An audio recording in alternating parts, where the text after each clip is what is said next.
Happy Sunday morning. It is so beautiful outside. My mantra for winter basically is, if it's going to be cold, it may as well snow, and snow it has. Just as we move from seasons on the earth, we move in seasons in our lives as well, and they're marked by transitions.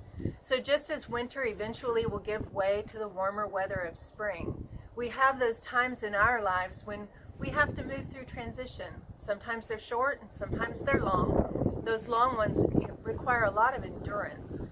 I remember a few years ago in my own life walking through a period of time with a set of circumstances that came my direction. I knew it was going to be a long haul, a long transition from one season to the next.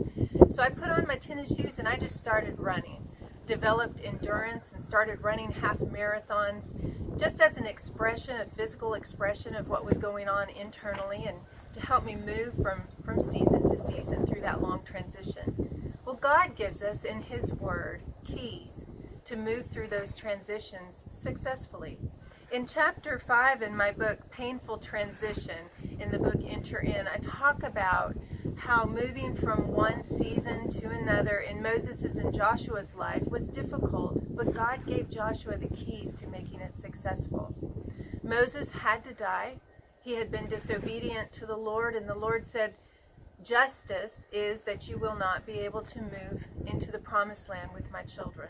I'm going to let Joshua do that."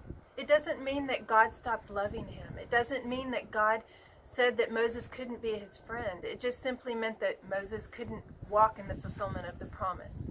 But Joshua got to lead the people in, and God told Joshua some things. He said, "Be strong and courageous and study and meditate on my word, that you will have success."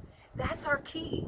If we want success in moving from one season to another in those long, hard, sometimes painful transitions, it is to study His Word and to spend time in His presence. That's where our strength and our courage comes from. So if I can leave you with this morning from chapter 5, transitions can be long and many people give up the fight to overcome due to their lack of endurance. Because we aren't able to control timing and detours, roadblocks and outcomes, we must find our contentment in our relationship with Christ.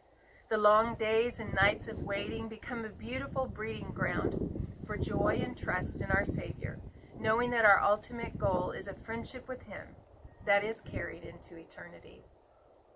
You can make it through the transitions that God's walking you through, whether they're short or long. Just lean into Him, abide in Him, and He'll get you through to the other side. Have a great Sunday, and I'll see you next week.